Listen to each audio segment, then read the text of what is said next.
Good morning. Good morning, everyone. We are so excited to be here once more to the Aurum Consultants podcast. Today, Saturday, the 29th of September. We are very excited to be here.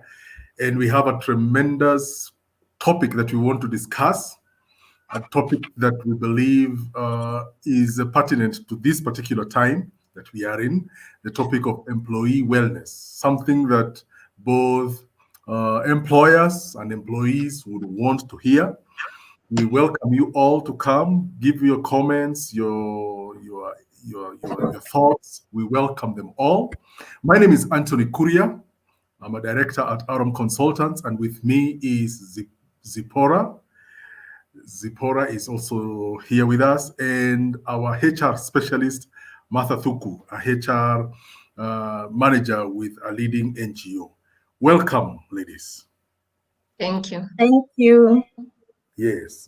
Today, as I said, we want to discuss about employee wellness, and I don't know where to begin. I mean, this is especially during this season of that we are going through as businesses across the world, issues dealing with the COVID-19 pandemic.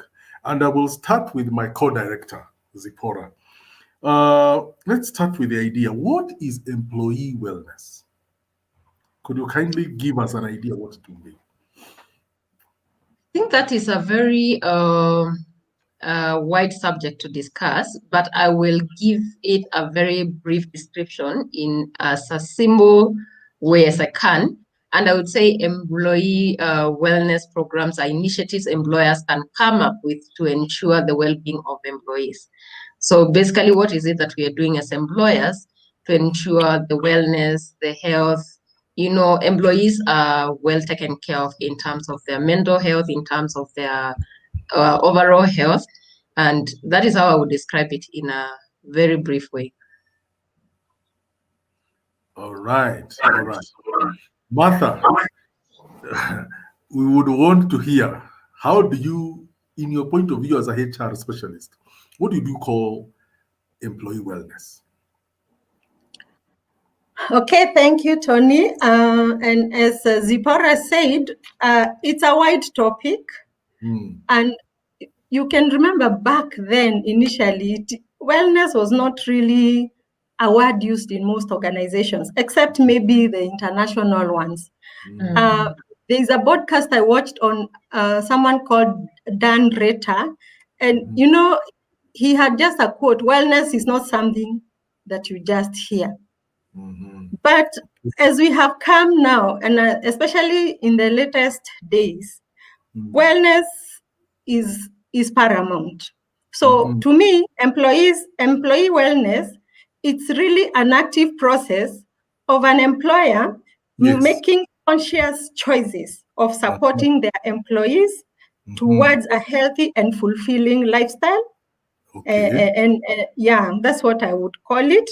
Maybe meaning that programs that employers actively, the word is actively, put in place to promote holistic wellness of an organization for different dimensions, maybe psychosocial, financial, emotional, mental, social, etc.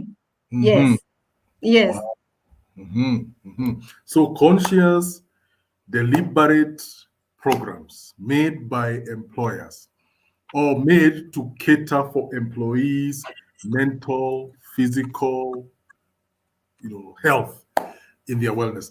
Something that an employer goes out of the way. Yeah. Yes, they have to consciously go out of their way to do it. Wow. Now, now that brings up lots. I'm sure even our viewers will probably, our listeners and viewers would want to know. Okay, that would mean a company, an organization going out on a limb to try and cater for the needs of its staff in terms of their mental health, their emotional health, their physical health, something that the company gives as a benefit. Now, I am sure many entrepreneurs will wonder, now, how do we do this? Now, which brings me to my second question. should companies really consider employee wellness as part of their employee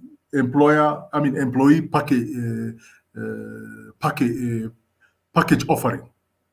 I mean, is that something that they would want to really consider? If Zippy, probably you could give our viewers some insight on that. Would companies really consider doing employee wellness as part of their packaging that they offer to their staff? Thank you, Anthony. I think before I respond to that question, I would want to say employees spend most of their lives actually at the workplace. When you look at the hours you spend at your work environment and the hours you spend at home, I would say employees spend a lot of time actually in the work environment. So it would be very paramount for any employer to think about then how does this impact on the employees' welfare? How does it impact in their health? And start coming up with programs that would help this employee be comfortable actually spending more time in the office. One of the things I would say is what is the aim actually of having these programs in the first place in the work environment? And I would say such a program, again, will be geared towards improving the productivity of the employee, because if the employee is not well, if the employee is not well taken care of, then actually at the end of the day, it does bring down their productivity. And as an employer, you might be asking yourself, I mean, why should I even be concerned about the employee wellness anyway? I'm paying their salary, I'm taking care of everything else. Why should that be my concern? And my answer to that would be, it should be your concern, because if your employee is not well, then definitely it will affect their own productivity. And yes, employee wellness programs are important to organization success. But again, we need to look at the strategic the strategic plan of the organization and come up with an integrated approach that at the end of the day, wellness is a critical aspect of it. Okay, and if Tony, I can add what Zippy is saying. Yes. If you listen to most, especially directors, one of the things when they're talking about their employees, they say that their employees are the most valuable asset of the organization. So there's always that quote, "Oh, our valuable assets are our people." So, in my view, then hence, you must be seen to qualify that statement as an employer. So how do you qualify that statement? If you are not doing things that are affecting your employees backstage. You see, you want to make profits. You will, if they succeed, it's the organization that succeed. So, like even such a podcast, there's a backstage. And if the guy at the backstage is not able to do this, we will not be successful in this podcast. So imagine an employee who is unwell, they will not come to the office. And you can imagine how those issues that affect staff affect many other things in the organization. Maybe absenteeism, sickness, you need a leave here, you need a leave here. And it's just because there are issues happening in your life. Yeah, so for me, the well-being of an employee is most important and valuable, because then if they are your greatest assets, then you need to take care of your assets, just like you take care of your house, your car, such things. Yes, thank you. Wow. Anthony, if you can allow me to actually jump in again and just make a comment. I would say, again, as employers, sometimes we feel because we are giving our employees a good salary, we are giving them all these other benefits, then why should really wellness be an issue? And my question would be, would money be the only motivator for an employee to actually perform well? And I think my response to that would be no, money would not be the only motivator. Like I've said earlier, if the employee is not taken care of in terms of their own wellness, then it will affect actually the backbone of the organization, which is at the end of the day, productivity. So, ladies, you have really, unpackaged this thing very well. to me and to my listeners that at the end of the day, one, an employee spends a bigger portion of their day, a bigger portion of their working life, a bigger portion of their life ultimately in a workplace. That is where they leave in the morning at 8, or by 8 they're in the office. They're leaving the office at 5, 6 in the evening, 5 days a week, sometimes some 6 days a week. So they're spending a big chunk of their life in a workplace. So it's imperative that one, that the employer also takes care of their welfare. And then two, as Martha has put it, many companies, many directors, those senior executives, the face of the companies, always say that our employees are our biggest assets, are our biggest, are very valuable. They're the core. So to put your mouth to put it where it really matters, then employee wellness ought to be at the forefront of what you do. That's a very good way to bring it out. That if you are an employer, if you are running an organization, saying that your employees are very valuable to you, saying that they're your biggest asset, then it means taking care of them means taking care of the company itself. And therefore, if you're able to do that, then you increase productivity, you increase profitability, and you're able to move forward. Now, I want to bring in now another angle. Okay, we have discussed the importance of wellness. So what are some of the programs that employers can consider? Martha, if you could give us some ideas, what are some of the programs you think would be put in place to bring this theory into practicability? Thank you, Tony. One of the things that we talk about is social support. Yeah.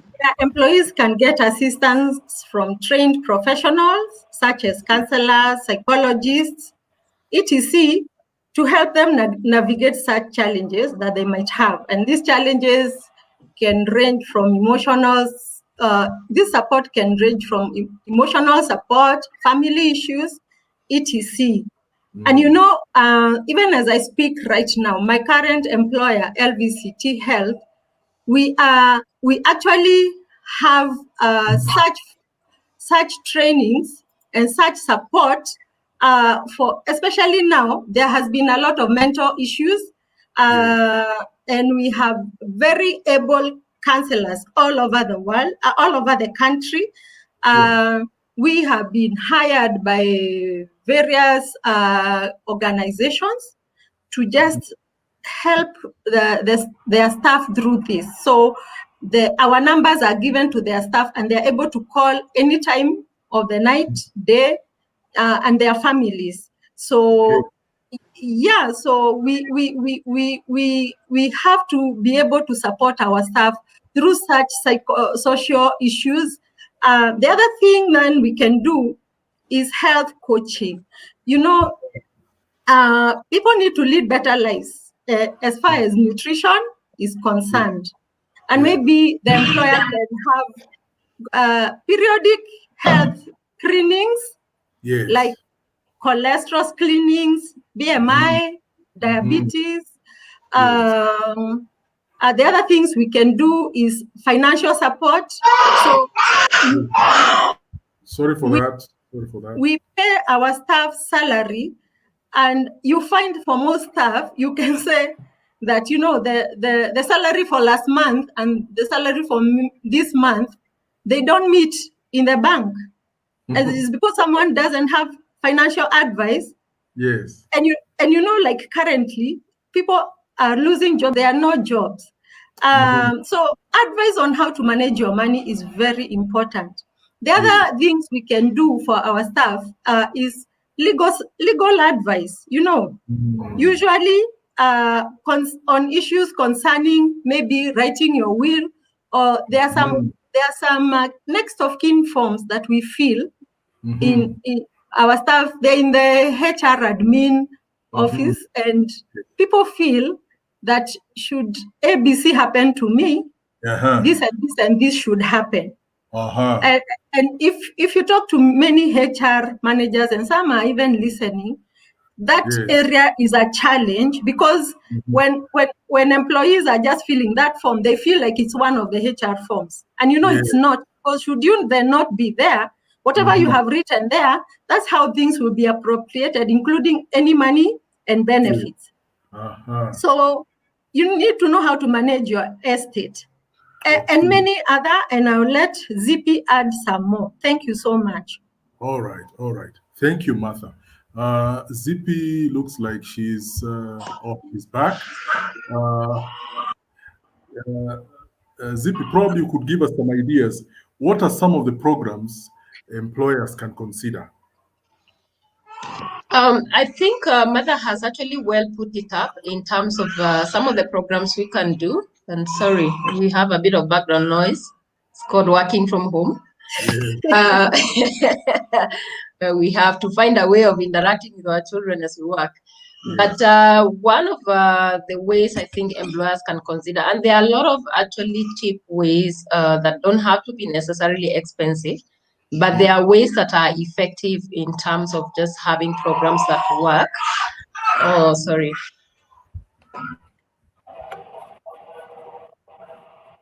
Oh, yes. Okay. Yes, I can see there is I can see there was the website, which Martha, where you could give us more. That's a flyer from my organization. I just wanted to introduce every viewer to our wellness counseling services. It's called WEMA. And especially now, because of matters to do with COVID, people have been at home. Issues of working from home and dealing with children, which you have not been doing before. Children are not going to school. There has been so many gender violence issues. Young girls are getting pregnant. There are all those issues. And if you can call the number there, you will be helped. I can promise you. And for organizations, this is a good package for you to enter into. We are having so many corporate organizations that have entered with us, and we are able to support their staff. And this, for the staff, it's confidential. So the organization just give our numbers to their staff, wherever they are in the country, and we are able to sort them out. Thank you so much. Wow. All right. So the example that you're watching here is, the flyer here is an example of employee wellness programs that are offered by your company, LVCT, that is available to corporates, for anyone who is watching or listening to us, who would want to understand, okay, where do I begin? How do I construct this whole thing? Where do I begin in terms of putting in place an employee wellness program for my staff? LVCT have offered something there through Martha, their HR manager, where you can get in touch. At the end of the program, we'll give you details on how you can get in touch with her to be able to carry out the process of employee wellness. And this one relates, as she said, to issues relating to mental challenges, issues relating to domestic violence, issues related to physical health, and all that. And we thank you, Mother. That's something that you've put across that is practical, beyond just the talk.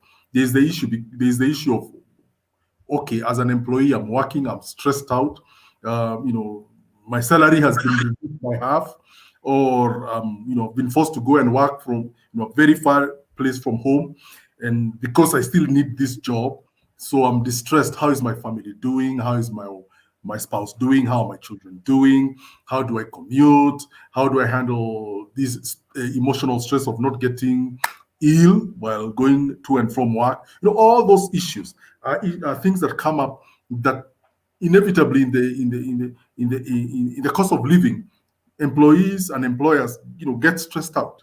And this service that Martha, you're offering at LVCT is very timely.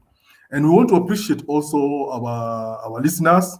Lorraine Mwai, thank you for that encouragement. Rose Kitheka, we also appreciate your point that you've put across, that we are having a nice topic and another nice empowering engagement, and we appreciate your topic, your comments. Keep them coming, and we'll highlight them as we go. Now, I don't know whether Zippy you had finalized talking about the programs that employers can consider, or had you exhausted what you wanted to say? Not really. Sorry for that distraction. Like I said, it's working from home, and we have to find a way of integrating our families into this new way of doing life. What I was actually trying to say, in addition to what Mother has said, which is very critical in terms of just making sure employees access these programs and they're hands-on, because like currently it's a very stressful season. Making sure employees access those services so that again you maintain a well-balanced employee balance. I would say some of the other things you can do is health talks, where you plan where you can be able to give talks to your employees, and especially during this season. What are some of the things that they should be doing in terms of their nutrition? What are some of the things that they should be doing in terms of helping them to live a healthy living? The other thing is you can come up with programs like fitness challenges. These are programs that don't necessarily have to be very expensive. It could be as simple as encouraging your staff to take walks to work and encouraging them to bike to work. And some of us might ask, okay, I will walk to work and I'll get there sweating and all this. Then probably we need to start thinking about, as employers, then do we need to provide cloakrooms or bathrooms so employees can be able to come in and freshen up if they have decided to walk to work in a way of maintaining their fitness. So these are simple things that we can actually bring up that would help our employees be happier employees in the work environment. The other easier way I would say is most of us actually do newsletters for our employees. Maybe we need to have either a corner where we talk about wellness, where we talk about nutrition, where we talk about these programs, and we encourage our employees to take them up. We also have employers who have done things like gym in the work environment, or they have done subscriptions for their employees to go to the gym.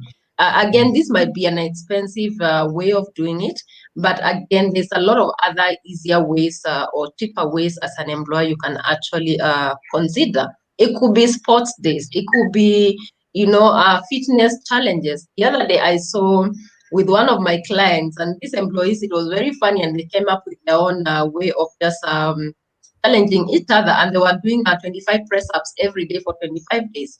And I mean, I kept on watching them, and I'm thinking, these guys, they're using this as a way of keeping themselves, mentally charged and not getting stressed by this current environment. So there's a lot of actually activities that as employers, as HRs, we can incorporate in the work environment that would make employees feel, we are being taken care of in ways that are taking care of our mental fitness and the mental health.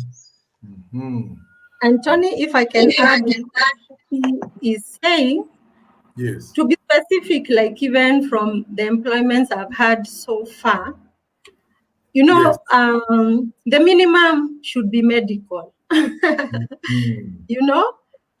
So employers should not just look that I have given you a job, just work. Medical is a great initiative. And in that medical, you could have additions. And you just negotiate with your medical provider. Like in one place I worked, there was gym in that medical. And counselors, we could just have a number. There was a number even in America, could just call at any time and you're counseled. And for other things that come up in workplace, even as a manager in your department, you can come up with things like, there's a manager in one of the places I worked, for his department, they had a drinking water challenge. So you'll go to the office and find all these big bottles, and they have a drinking water challenge. And other things that people could do is that during the work time, they just wake up for 15 minutes and just get down a bit. They just have some music. in a place I was working, the floor that was above us, that employer had actually brought in Ruba dancing on I think it was a Thursday or Friday afternoon. So we could just hear music coming, and that is employer initiated. So all the staff put down their tools and they just go to the Zumba room and they are all dancing.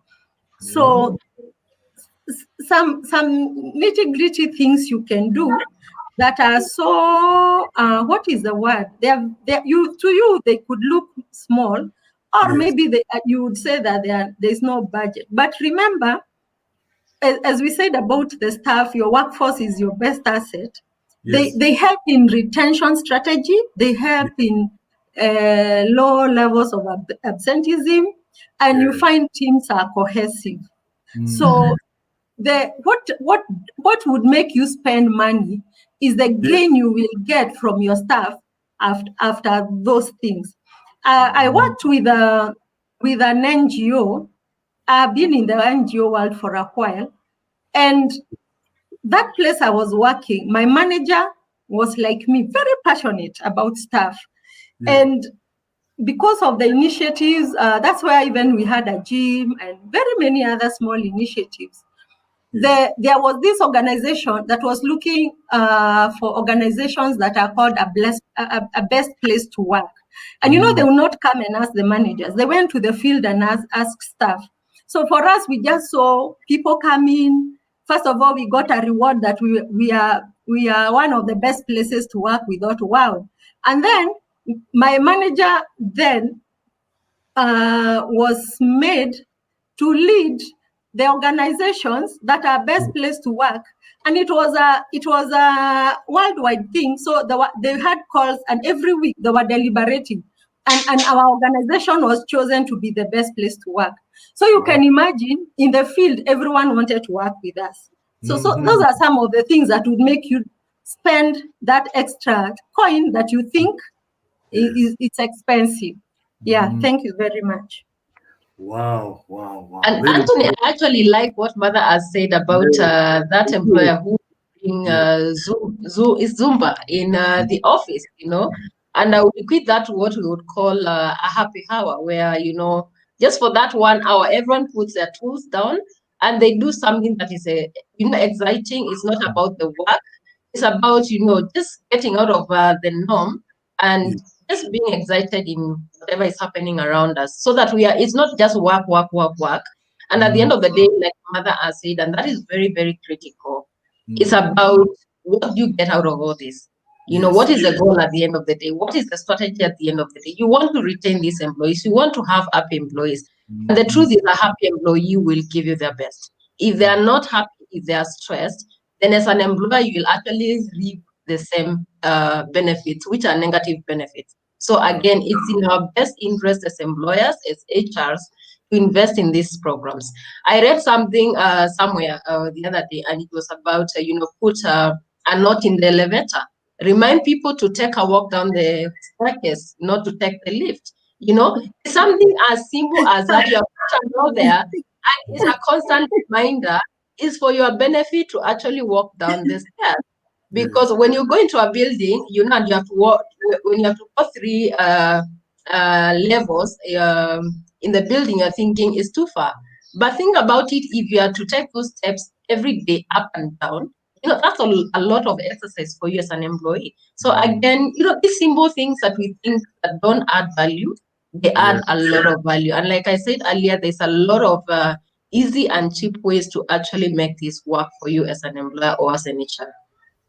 Wow. And Tony, also, there are some other things that employers do that would help, even, let's say, if an employee leaves this world, and maybe those are some benefits like we call pension, or maybe group life insurances, GPA. You see, when you're working with an organization and you're feeling, should I not be in this world? My children are well taken care of. Yes. Yeah. So even when I was saying about helping staff fill those forms, is because of such instances. Because if the employer has given that benefit, meaning that should an employee leave this world, Yes. there's this money that the family can depend on. And that's why we are encouraged to work to work with them so that they put the correct next of kin arrangements. So like in the bank where I worked, it was in the policy, because it's the HR who drives these things. It was in the policy that should an employee person or like a mother or a father, the bank were buying the coffin, the vehicle that will carry the body from the mortuary, they were paying for it. The flower that the family was to give, they are paying for it. And they would even give a bus for staff to go for the funeral. Yes. So the HR manager then had driven that, and it was even put in policy. So there was no question about it. It was applicable to everyone who worked in that bank. Those are some of the things that make a place great to work. So you can imagine in that bank, we were not earning a lot of money, but we were so proud to work there. We would, you would find us on the streets, like the badge is still in you are hanging the badge. You want to show everyone you work here. And it wasn't the salary. It was just those initiatives. Thank you. Wow, ladies, you are really, I would say, like Jeff Koinange, you are really smoking here. You're making it go on fire. I mean, the ideas that you're giving us are absolutely spot on. Issues to do with, and if you are an employer, you're listening to us. Listen, you do not need to spend a lot of money to make your employees feel well. I mean, putting Zumba for 1 hour for people to go and dance a bit during happy hour, how much does that cost? Making sure that your employees are, telling them consciously, you know what, these are the watering points. You need to be hydrated when you're working. I mean, how much does that cost? If issues to do with, for example, a challenge of going up the stairs, although I don't know whether if somebody worked at Nyayo House, 22nd floor, you put that on that will be pushing it. But the key here is you can be able to do simple, cheap things to make your employees feel that you really care for them. That these are the areas that you can be able to you might, okay, if you don't have money to buy them a gym subscription, you could partner with a gym somewhere.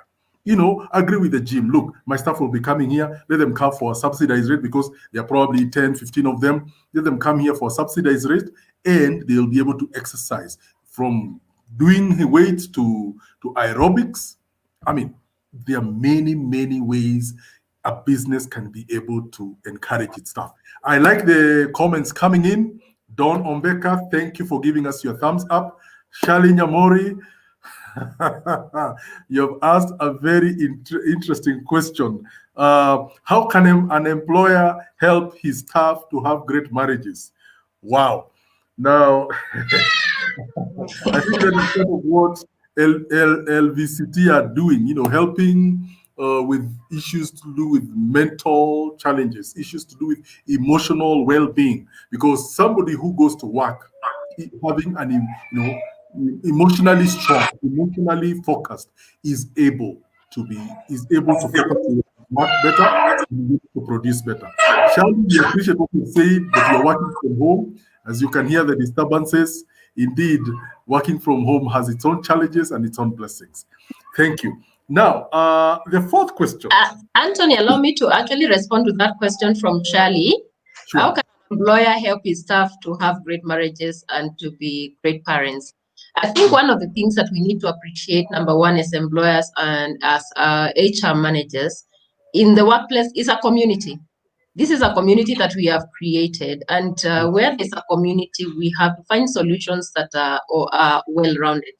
When it comes to marriages and parenting, employees, and I'm sure Mother will attest to this, employees will actually come to work with personal challenges. Maybe, you are fighting with your wife, or maybe, there's a problem at home that is actually even impacting on your own performance. And I think this is where our empathy comes in, and you have to talk to these employees and understand what are these challenges and how do we actually help you resolve these challenges. So some of the things I believe as employers and as employees we can do is having opportunities where we actually bring in professionals who can be able to actually talk to our employees about some of these personal challenges that impact in the work environment. And probably if these are issues that we are not able to handle within the work environment, then we can take a further step and connect them with these professionals who can be able to help them resolve their challenges. So I believe that is one of the ways we can probably look at this in terms of helping our employees deal with their marriages and dealing with their parental issues and making sure we have a wholesome community. Yeah, and I would invite that lady to LVCT Health. We have able counselors who will help through marriage issues. And our number was given here, and should anyone want to reach me, they can do it through through Aurum. They know where to get me, and I will connect you to our able counselors. You should never be alone when you have all these family issues. We are here to help. Thank you. Wow, thank you, Martha. Thank you also, Zippy. Thank you for that, for bringing it right home, where it is that an employee is wondering, okay, my marriage is crumbling, so how do I handle this? You can connect with us at consult@aurumconsultants.co.ke. We'll be able to give you more direction on how to get in touch with Martha and her organization. Now, the fourth question that I have in my mind today, I had a number of questions. The fourth one is, what would be the relevance of some of these programs during this season of COVID? What would be the relevance? If I could start with Zippy, what would be the relevance of, we are doing gym, we are doing this, people are dancing in Zumba, what, and all these other things that we've discussed. What would be the relevance of them, in particular during this season? Let me first start by saying this COVID pandemic has brought in an environment where mental health is a serious challenge in the work environment.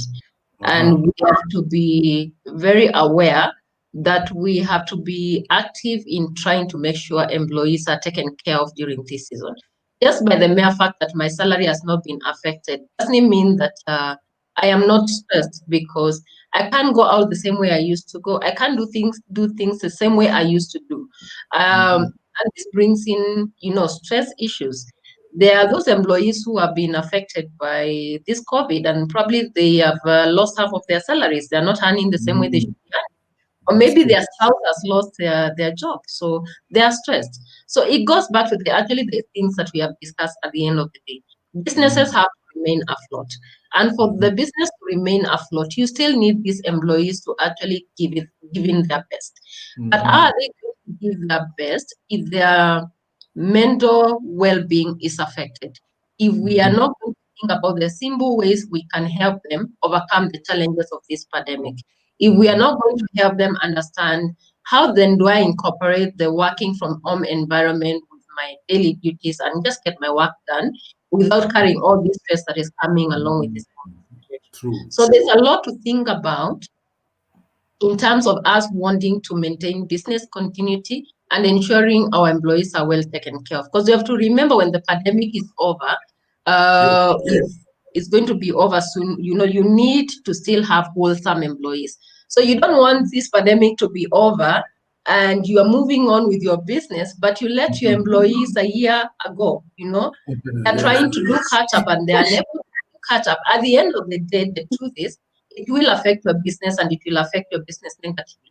And those employers who perhaps have not been able to have business continuity because of the nature of their business, then the question is, as an employer, in as much as there is no active engagement happening with the employees in terms of work and in terms of productivity, what are you actively doing to ensure these employees are still engaged? You are still in touch with these employees. You are still showing them the empathy that I still do care for you. I might not be able to pay for your salary, But not a day goes without me thinking about it, because we still have plans to revive this business. I'm looking at, for instance, the education sector, which has been affected seriously by this pandemic. The employees working in that sector. I'm looking at the hospitality industry, the employees working in that sector, and they've been affected. And the business people in this environment are still looking at reviving their businesses. So the question is then, how do they keep the employees engaged? How do they ensure that the employees' well-being is taken care of, and especially mentally, where they're encouraging them every so often to ensure they remain sane during this season. Mm-hmm. And maybe I can add, Tony,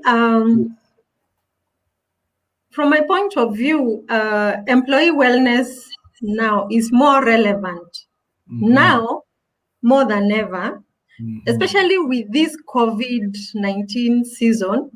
Imagine people are losing their loved ones due to the virus. Sure. Employees are losing their colleagues. Yeah.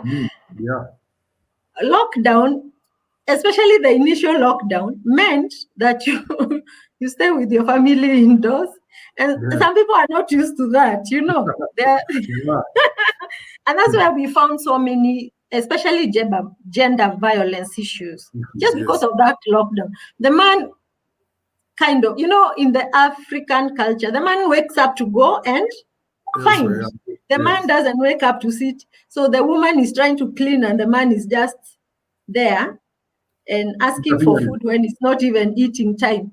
You see, some of those things brought a lot of psychosocial challenges.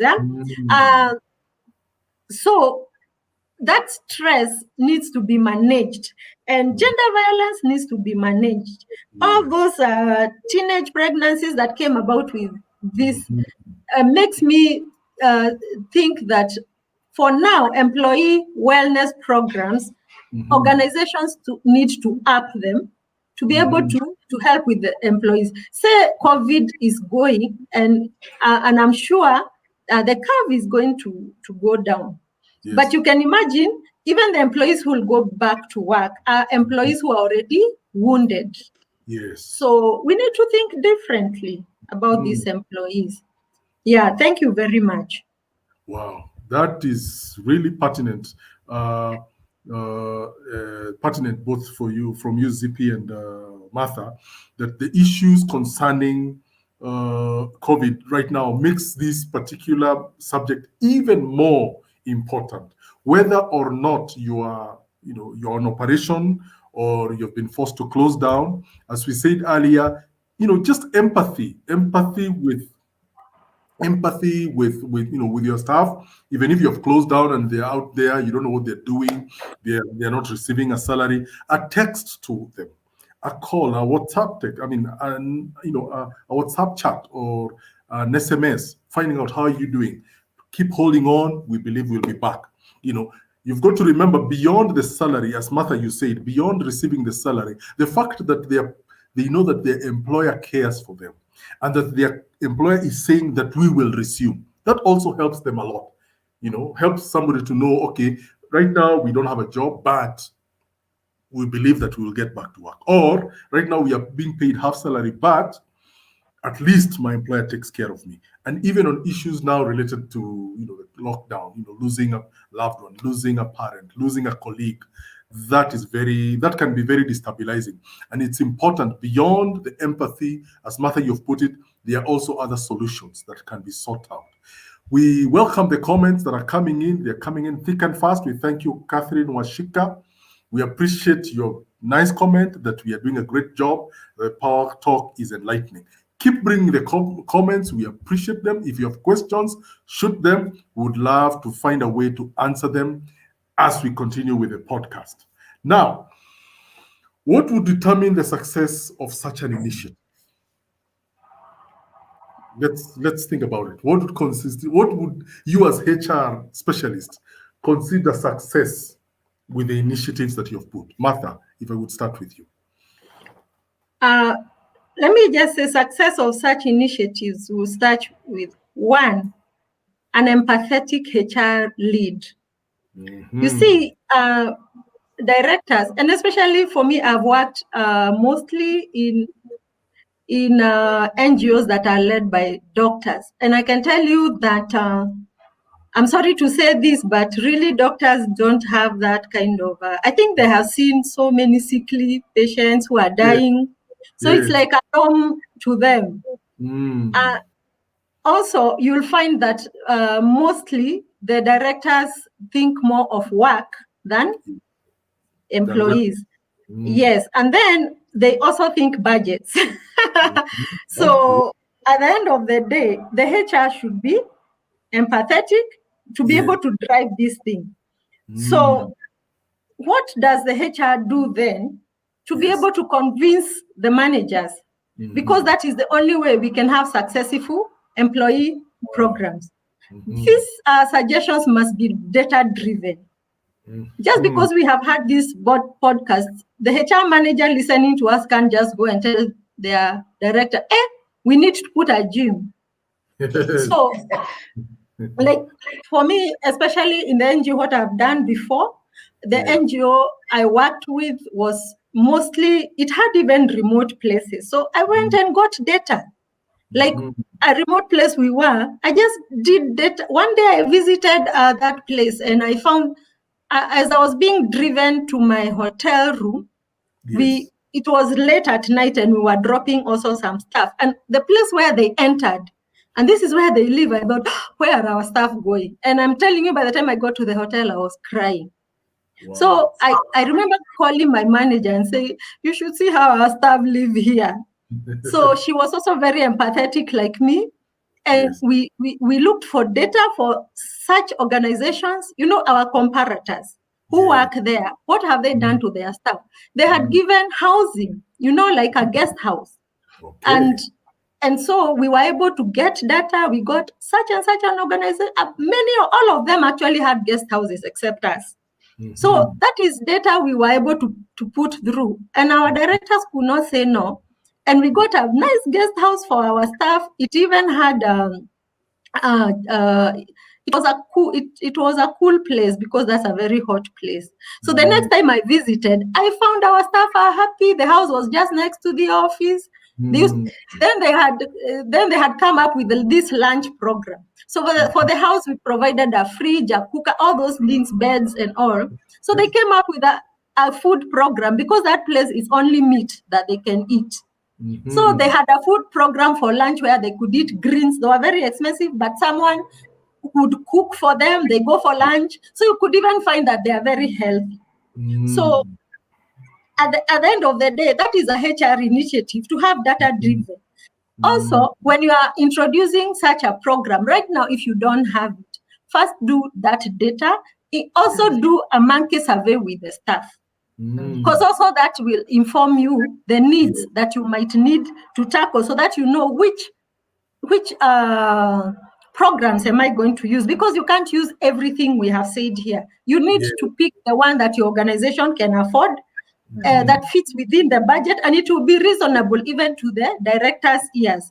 And the last one is to be just consistent. So if you know you have driven and you have gotten this, now it's the HR team also to go out and educate staff. These are if you have an online counseling.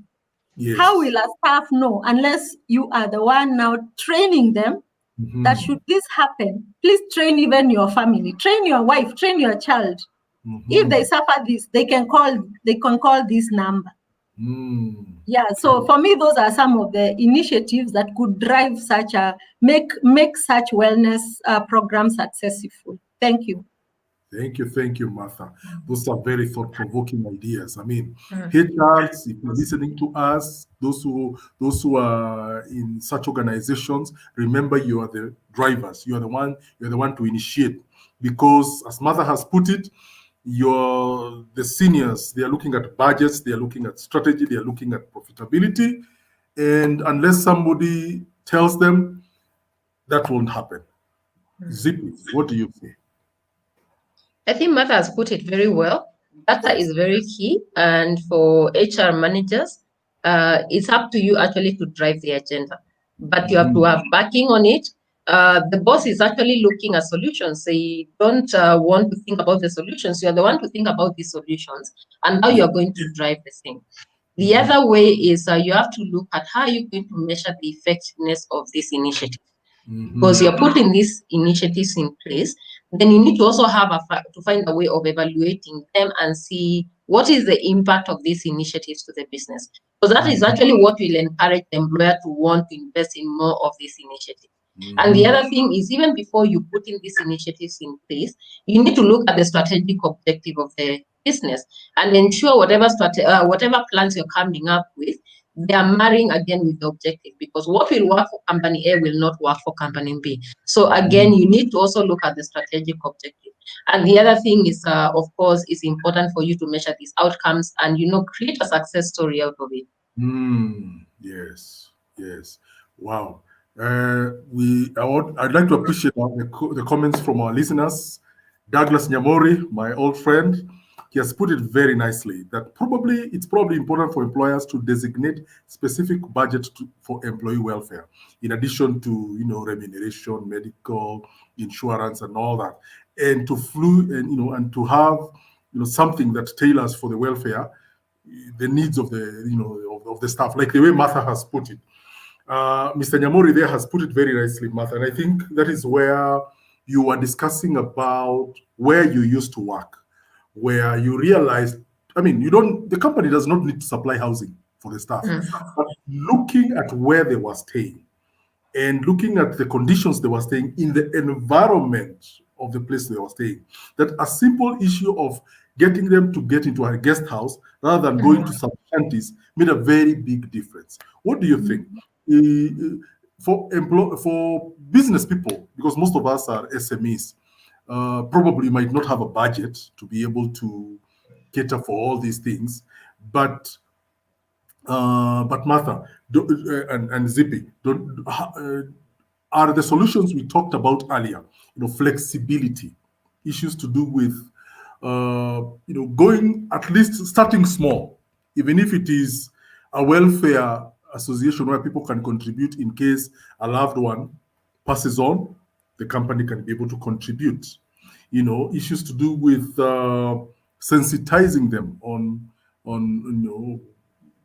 taking care of themselves. As you suggested, if you're operating from a place where there are lifts, they could probably avoid the elevator and climb, up and down, So from what Mr. Nyamori has put, do you have any thoughts or suggestions? Any one of you can respond.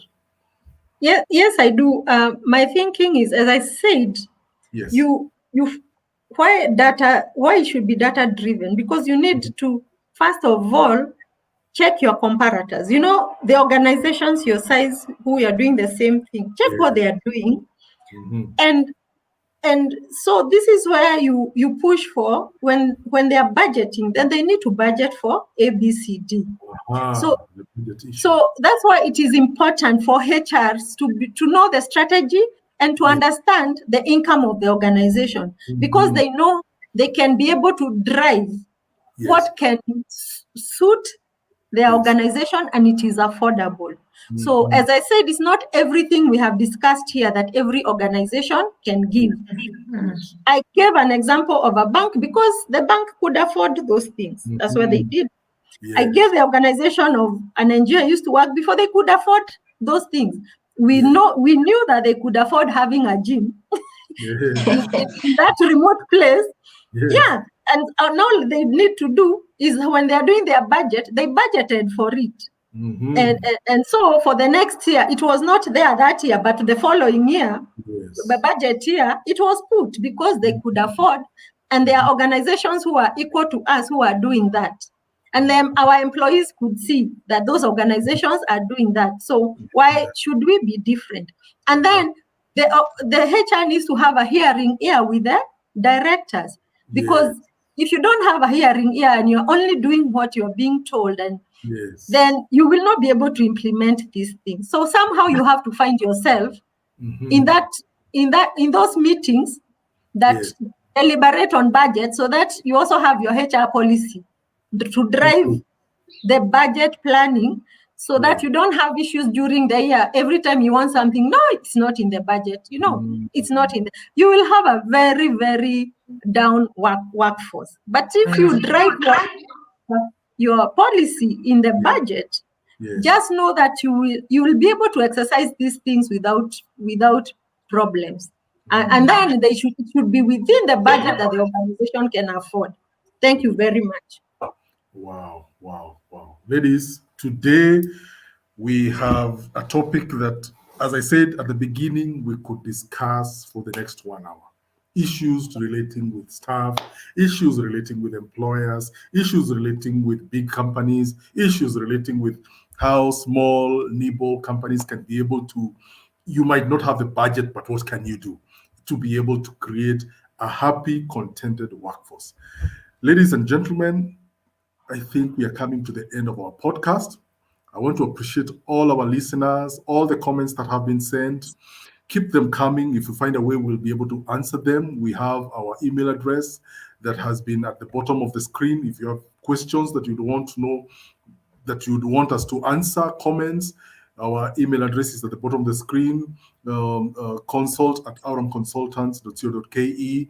If you have issues that you'd want Martha, and her organization to assist, send them in. We'll be able to assist you on them. Employee wellness is a big topic. And we would want to keep discussing about them. But for now, the services that are offered here at Aurum Consultants involve things like HR outsourcing, HR administration, training. We do payroll management. If you'd like us to assist you in risk assessment and advisory, you'd want to understand, what can I do to take care of my company, take care of the risks of the company, give us a call, send an email. We also handle recruitment. So for you out there, HR personnel who are listening to us, give us a call. We can assist you in the recruitment process of your company. And we'd welcome to hear from you on how we can be able to assist your company and your organization get your HR strategy in place. So thank you very much for the wonderful time that you've had. Martha, thank you for coming in. You have been an invaluable presence to us today. You've given us, in fact, today I was just writing notes as you were talking. As I had said at the beginning, I'm also learning. I have to write stuff. Thank you, my dear Zipporah, for the wisdom that you brought in. And thank you, our listeners. Thank you for logging in. Thank you for sending comments. We appreciate your presence. We believe that together we can be able to help each other in this realm of employee wellness and any other topic that relates to HR. So with those few remarks, I don't know if there's anything, our guests, Zippy, anything you want to say as we close? I'll say thank you to our audience today. It's been an interesting topic, and we believe that these conversations will help us have a great working environment that would actually make our businesses thrive. Martha, final remark? Yes, thank you so much, Aurum, for always inviting me. I also want to thank all our listeners, especially the ones in the HR field. And thank you for your support in this discussion. And you can, even as the podcast finishes, you can continue sending your insights so that when we get contacted by people, we are able even to give them better information. Thank you so much. Wow. Thank you very much. See you next time. Thank you. Thank you.